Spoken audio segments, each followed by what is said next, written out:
I woke up to the shrill sound of my phone ringing, Jane's number flashing on the screen. Dread coiled in my gut as I answered, her venomous voice slicing through the line.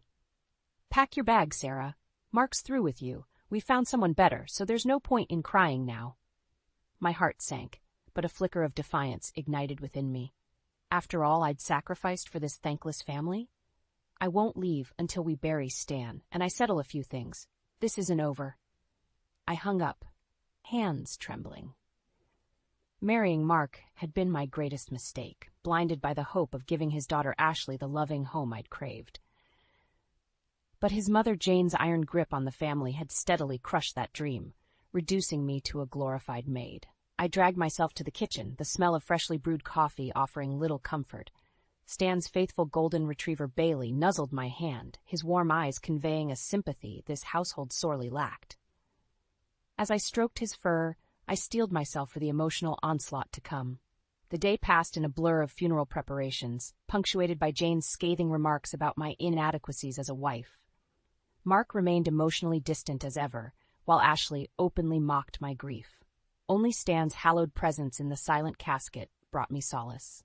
At the wake, I found myself unconsciously gravitating towards Stan's bedside photographs, treasured images of the loving grandfather he'd been before illness stole his vitality.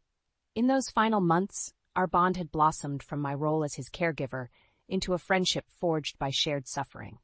Amidst the hushed condolences, a firm hand squeezed my shoulder. I turned to see Lawyer Jenkins, Stan's trusted confidant, his somber gaze conveying a world of meaning.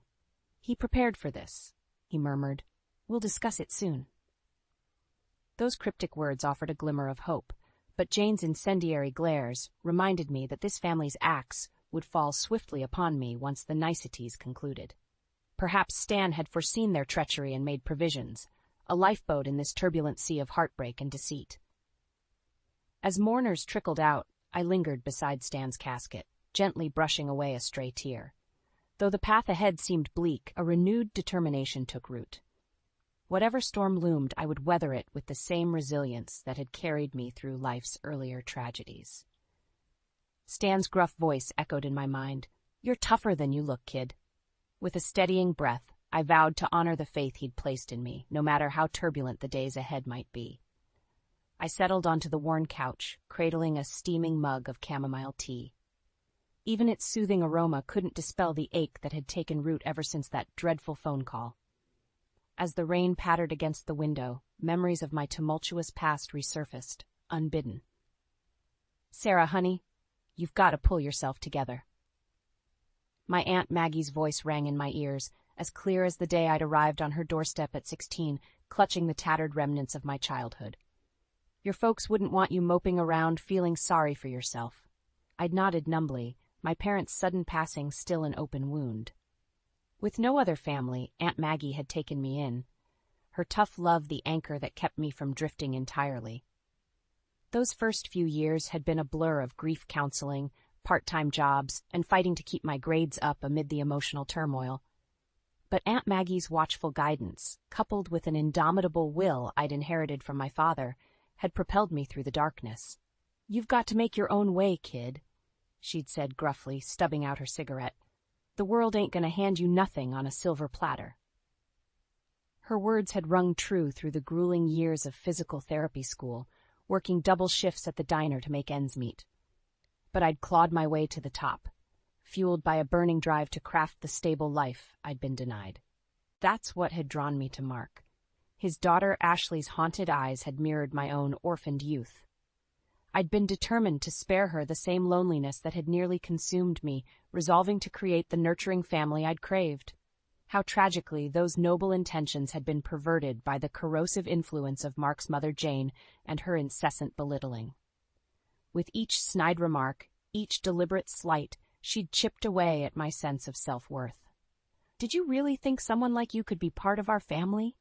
Her nasal whine grated in my mind's ear. "You're nothing but a charity case, letting us support you out of pity." I forced the memory away, fingers tightening around the ceramic mug.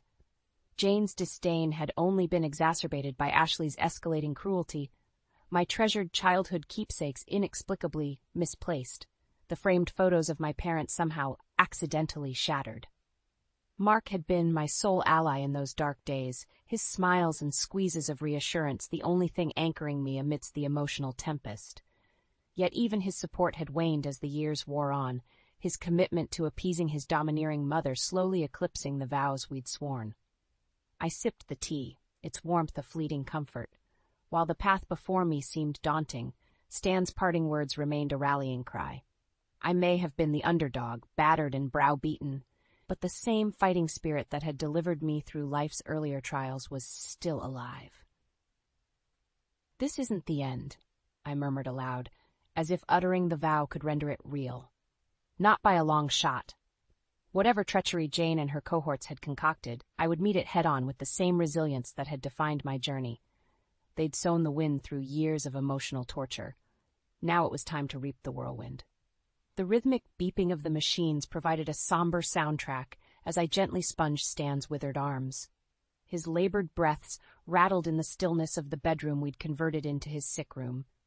"Easy there, kiddo." His gravelly voice broke the silence, his trembling hand patting mine. "You've got to take it easier on yourself. Jane and that wretched brood of hers aren't worth this much fuss." I managed a weary smile, brushing a damp strand of hair from his brow. "You know I can't do that, Stan. You're the only one in this family who's treated me like, well, family." He harumphed, those rheumy eyes holding a glimmer of tenderness. "Ain't no fault of yours this sorry lot turned out so sour. If I could do it over again." His voice trailed off with a wistful sigh. In those unguarded moments, I caught fleeting glimpses of the past that weighed so heavily on him, the long hours invested in his medical practice, the slow fracturing of his household as his wife and children's bitterness took root.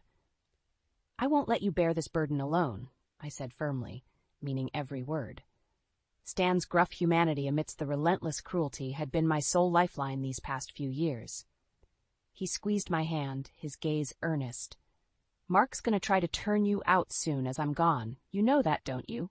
Already got the papers drawn up to cast you aside like some busted piece of equipment." First, my throat tightened at the casual viciousness, but I gave a resolute nod. "Then we'll just have to make sure that doesn't happen." A ghost of a smile played across Stan's lips as he patted my hand again.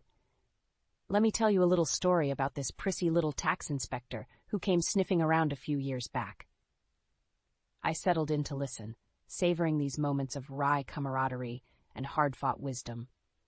Whatever challenges loomed, having Stan in my corner was the greatest reassurance I could ask for.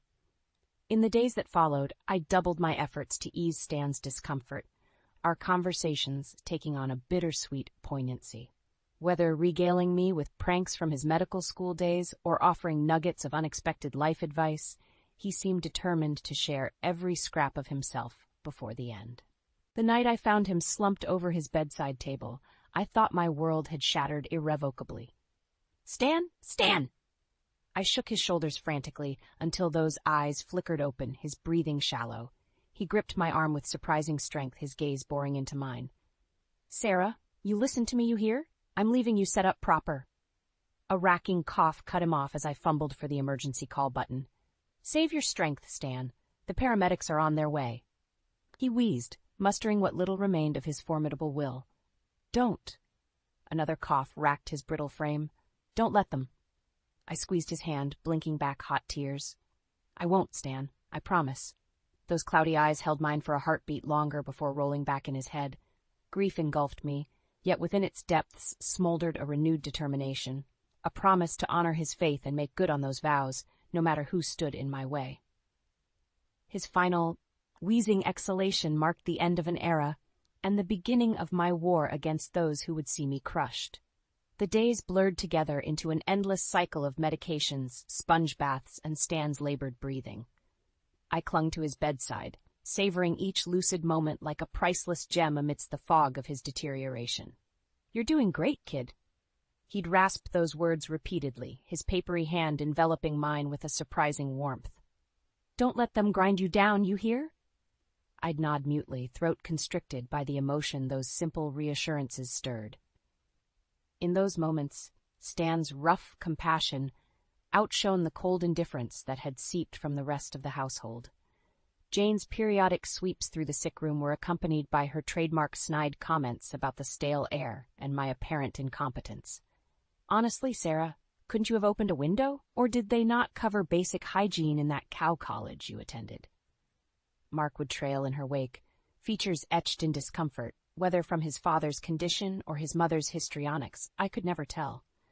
His gaze would slide past mine, our once warm connection frayed by years of eroding resentment. Ashley, for her part, made no attempt to mask her disdain for the grim realities unfolding. I can't be around all this dying oldness, she'd sneer, flouncing from the room with a roll of her eyes. It's like totally morbid. Only Bailey, Stan's faithful golden retriever, provided a constant, uncomplicated source of comfort. He'd settle at the foot of the bed, his liquid brown eyes fixed on Stan's withered form as if standing in unwavering vigil. In those still moments, I could almost convince myself that affection still flickered in this hollow shell of a home. Then, one leaden afternoon, chaos erupted, Stan's heart monitor shrilling as his frame contorted with a massive seizure. I shouted for help as Jane and the others came running, profane curses spilling from their lips. The paramedics arrived with practiced urgency, blocking me from reaching Stan's convulsing body. Through the tangle of limbs and shouted orders, I locked eyes with him for the barest instant, those cloudy irises holding a lifetime of rueful regret and a silent plea. At the hospital, a grim-faced doctor briefed us in terse clinical tones about Stan's catastrophic stroke and diminishing oxygen levels. The prognosis was grim. Even if he regained consciousness, his quality of life would be severely compromised. "What about extraordinary measures?" Jane cut in, her voice shrill with insistence. "Surely there are procedures." The doctor raised a hand, shaking his head. "In cases this severe, it would only serve to prolong the inevitable pain and suffering. I would advise exploring palliative options and preparing for—" "No," Jane's shriek lanced through the hushed waiting room. "He's not giving up that easily, not while I still need—" She caught herself, shooting a furtive glance at the doctor before smoothing her face into an unconvincing mask of grief. I watched in sickened silence, the grotesque reality finally crystallizing. They didn't care about Stan's comfort or dignity. He represented their final hope for securing an inheritance, no matter how much suffering it cost him. My hands clenched with impotent rage, even as Jane turned those glinting eyes upon me in wordless warning.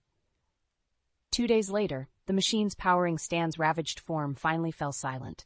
As his loved ones clustered around with practiced solemnity, I felt his spirit release in one final sigh of liberation. The shackles of their greed forever broken. My role as caregiver had ended, but a new passenger had boarded this runaway train of heartbreak and betrayal, cold, implacable vengeance. Jane's cruel gaze drilled into me like a dagger's point, but this time I met it with steely defiance. "Pack your things and get out." Her nasal tones cut through the stifling air like a scythe. "You're utterly useless to this family now."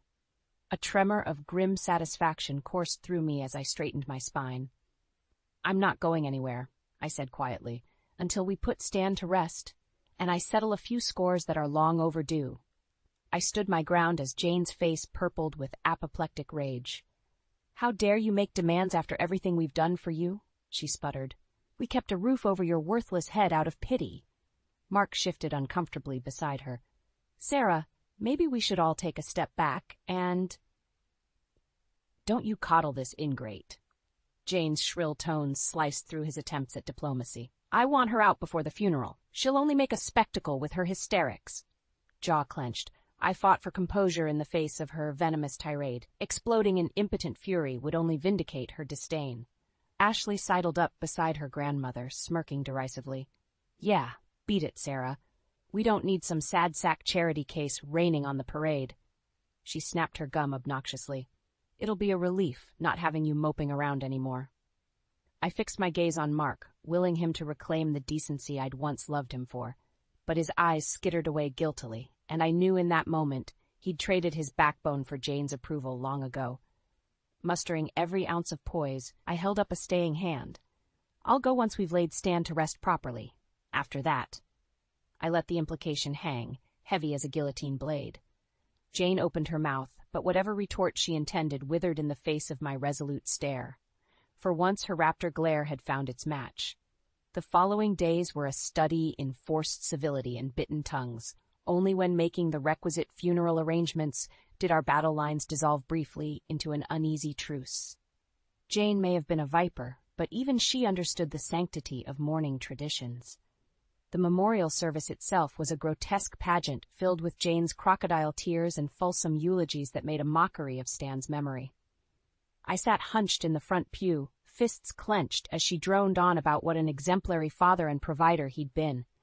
The hypocrisy oozed like runny eggs, and I fought not to retch.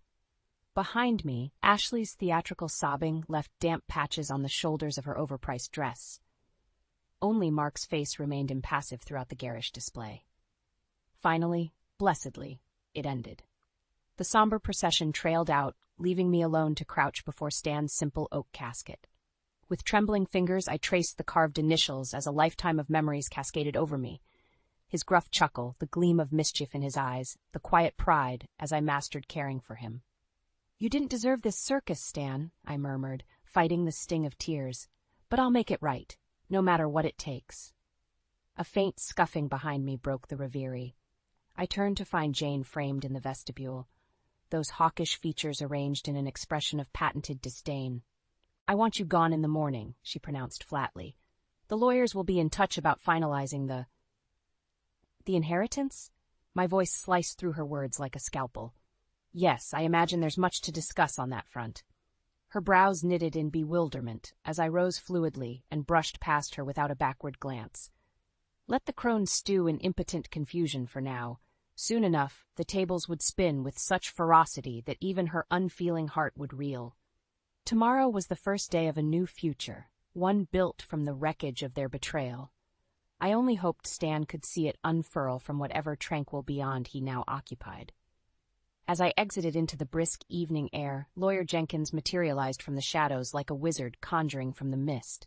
"Shall we take this to my office, Miss Turner?" he murmured, those glinting eyes holding a universe of secrets. I nodded curtly, falling into step beside him as the sky surrendered to an inky everfold of possibilities. A tense silence hung in the air like a suffocating fog as we assembled in Lawyer Jenkins' austere conference room. Jane's eyes bored into me with the intensity of a laser cutter, daring me to make the first incendiary move. Mark shifted uncomfortably in his seat, loosening his tie as beads of sweat gathered on his furrowed brow. For once, the smug veneer had cracked to reveal the fissures of doubt gnawing beneath. Ashley was a study in affected nonchalance, idly buffing her nails as if this legal showdown was merely an inconvenient hiccup delaying her next Instagram selfie session. I met their subtle provocations with an impassive mask, allowing the weight of their impatience to escalate the slow drip of unease. Finally, Jenkins cleared his throat and slid an official-looking dossier onto the table's polished surface. "If we could attend to the matter at hand." He lifted his gaze to Jane, who was practically vibrating with accusatory zeal. "This is outrageous!" She sliced the stale air with a bony finger. "That woman has hoodwinked you into some kind of illegitimate inheritance claim using God knows what lies about my poor Stan's mental faculties."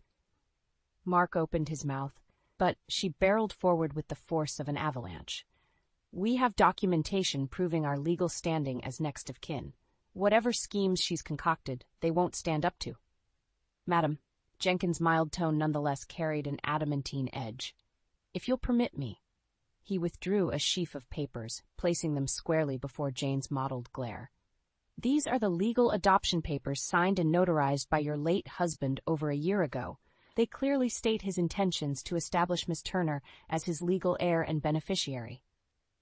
You could have heard a pin drop in the ringing silence. Jane's mouth worked furiously, but only garbled stammers emerged. Across the table, understanding bloomed like a cesspool on Ashley's face as she gaped at the documents in revulsion. "No." The whisper was a strained rasp of disbelief. "That crazy old bat couldn't have." Jane slammed her fist on the table with a meaty thump, sending a litter of pens skittering. "It's a forgery. Everything she's done since worming her way into our lives has been a ploy to swindle my family's rightful inheritance." With a weary sigh, Jenkins produced another folder, extracting a handwritten letter that he slid towards Mark's ashen countenance. I regret this letter was necessary, but given your, shall we say, troubled family dynamics, your father insisted on making his wishes explicit and legally binding. The lawyer's gaze flicked to the apoplectic Jane. He knew there would be unpleasantness. As if in a trance, Mark's hands slid the correspondence closer, his eyes devouring each looping scrawl of his father's unmistakable penmanship. I could practically see the ground crumbling from beneath him, eroding every plank in the platform he'd so meticulously constructed around his hollow existence. It can't be, he rasped, anguish twisting his features. Jane snatched the letter with clawed fingers, gulping furiously as the damning text sank its hooks. A ghastly shade of puce crept up her jowls as the true extent of the reckoning became apparent. "You vicious little harlot!" She caterwauled the words in a glass-shattering screech, spittle flying. "You conniving gold-digging witch! I'll see you destitute on the streets before—" Her scream was severed by a violent coughing spasm that racked her frail frame. Jenkins calmly proffered a glass of water, which she swatted away with disdainful fury, only to crumple into a pathetic wheezing heap. The inheritance. Ashley's soft murmur was a blade in the unnerved silence. All those plans, all that money, gone. She turned her gaze to me, naked hatred scorching like twin blowtorches. "You hateful bee. That's quite enough." Jenkins rose smoothly, his tone hardening like carbon under compression. "Miss Turner's legal position as primary beneficiary of the Turner estate is incontrovertible. I suggest you come to terms with that fact and avoid further unpleasantness." The dagger of his stare leveled on Jane, still drowning in her anguish and rage. I held that malignant glare, allowing a fleeting glimmer of vengeance to glint in my irises. It was a meager victory, the opening salvo in a war that still loomed before me. But by God, I would savor it. This was just the beginning of my long-overdue retribution. The Turner clan's reckoning had only begun to unfurl. The weeks following that fateful meeting passed in a blur. Jane's mewling pleas for leniency fell on deaf ears as I steadfastly severed every slimy tendril still binding me to their toxic orbit.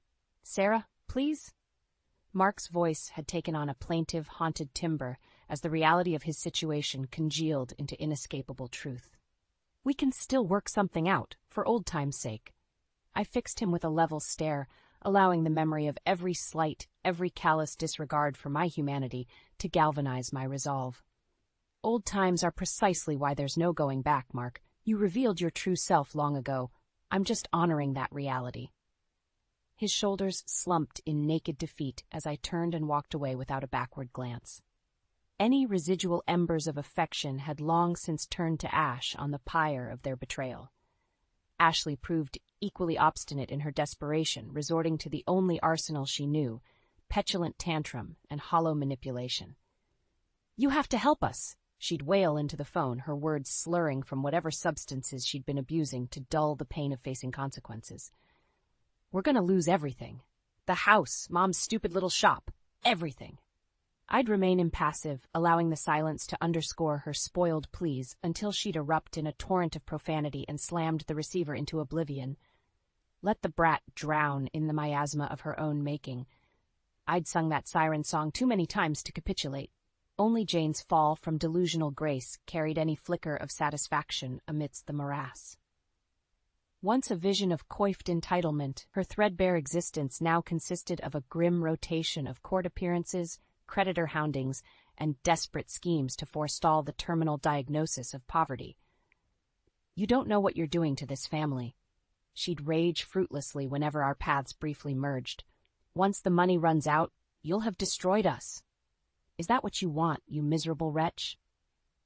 I'd simply gaze at her impassively until her tantrum momentum burned itself out, leaving her haggard and panting on the cold reality of her own poor life choices. It took months, but slowly the tumorous mass of their financial ruin metastasized. The estate dwindled to a parody through reckless borrowing, till even the rambling house I'd endured so much misery within was repossessed. The day the moving vans rolled up to dispossess them of the roof over their heads, I felt nothing. No elation, no pity, no scintilla of regret, just emptiness. Through the plate-glass window, I observed Jane's waxen pallor as the last vestiges of their tawdry legacy were boxed and hauled to parts unknown. Beside her, Ashley openly wept, huge, gulping sobs of the perpetually indulged. If I squinted, I could almost discern the faintest shimmer of a smile haunting Mark's hollow features. Some tiny fragment of his soul had welcomed this karmic absolution, this cleansing gale scouring the rot from his cloistered existence. As the trucks rumbled away, belching diesel exhaust, I allowed a fleeting reverie, Stan gazing down with a craggy half-grin and an approving nod for the protégé who'd carried his final sacred trust to its inexorable conclusion. The sun dipped low, banishing the departing caravan of change in ruddy brilliance. A new era beckoned on the molten horizon, and I turned to greet it with a lightness I'd never permitted myself in this waking purgatory. In the distance, a solitary bird issued a soaring, hopeful cry of liberation. Or perhaps it was merely the rusty gate of my personal jail finally swinging wide. The crisp autumn breeze carried the faint tang of wood smoke as I pulled into the parking lot of Riverside Rehabilitation Center. My pulse quickened with a mixture of reverence and determination. This hallowed ground represented so much of what I'd sacrificed, but also the promise of a new beginning. As I strode through the gleaming lobby, well-wishers and former colleagues emerged like a receiving line of ghosts. Polite smiles and handshakes blurred in a kaleidoscope of vague familiarity, until finally, mercifully, I found myself ensconced in the hushed sanctuary of my new office. The diplomas and certifications arrayed on the walls seemed to gaze upon me with mute approval. Reverentially, I traced the raised lettering of my physical therapy credentials, hard-won talismans that had been denied their full potential for far too long. A gentle rap forestalled any more introspection. Marcy, the center's merrily plump administrator, poked her head through the door with a warm smile. "All settled in and ready to get cracking, I see. Wonderful to have you back on the team, Sarah." I returned her smile, the first genuine one to grace my lips in recent memory. "It's great to be back home where I belong, Marcy, though I can't promise there won't be some adjustments." She gave me an appraising look, eyes twinkling with humor. "I have it on good authority. Those famous Turner stubbornness genes have been passed along to the next rightful heir." A hearty chuckle escaped before I could stifle it. How strange and wondrous to experience such uncomplicated camaraderie again, without the lingering stain of bitterness souring every human interaction. As Marcy's ample form retreated, I settled into the supple leather chair and allowed my gaze to roam the empty office that would soon become the launchpad for my own personal renaissance. After years treading the threshing floor of misery and despair, I now commanded the territory of my own redemption. The hours melted away in a flurry of unpacking, form filing, and preparation for the imminent influx of new patients. With each passing minute, I felt the weighty shackles of my imposed identity steadily loosening their rusted grip. Sarah Turner, beleaguered ex-wife and victim. Those ashes had fueled the fire that would give rise to the radiant, self-actualized phoenix emerging from the cindered residue of oppression. I straightened the simple nameplate centering my new desk, permitting a sense of hard-won pride. The low December sun bathed the room in a warm, rosy glow as the day's final appointment wrapped up. I lingered for a few stolen moments, breathing in the atmosphere of freedom and purpose that still carried a heady novelty. A kernel of wistfulness tugged at the corners of my heart as I traced the names and numbers meticulously scrawled in the logbook, each one representing a battered psyche or broken body yearning to be made whole again. The whir of tiny wheels preceded Ruthie, the center's endearingly chatty custodian, as she trundled her cart full of cleaning supplies through the doorway. "You're still here, honey?" she asked with a sunny smile. "Figured you'd be halfway to that fancy new condo you're moving into by now. With all the celebrating, I bet you've got planned." I chuckled at her irrepressible assumptions. "Nothing too fancy, Ruthie. Just taking my first real deep breaths of freedom." The older woman's eyes crinkled in empathy as she nodded. "Ain't no better feeling in this world, sweetie. You just keep on breathing that good air and letting the light shine on that pretty face again." As she bustled onward in a wake of lemon-fresh fragrance, I allowed those simple words of hard-won wisdom to permeate my very core. For so long, the veil of toxicity had obscured the path stretching forth, its twists and turns obscured in murky vapor. Now that fog had parted to reveal a shimmering vista, its horizons rippling with infinite permutations of potential redemption. My fingers tightened around the leather-bound datebook, a fierce sense of clarity washing over me. No more hesitation or existential pondering, no more cowering in shadowed corners. This was my life's chronicle. And from this chapter forward, its pages would blaze with the brilliance of 1,000 conquering suns.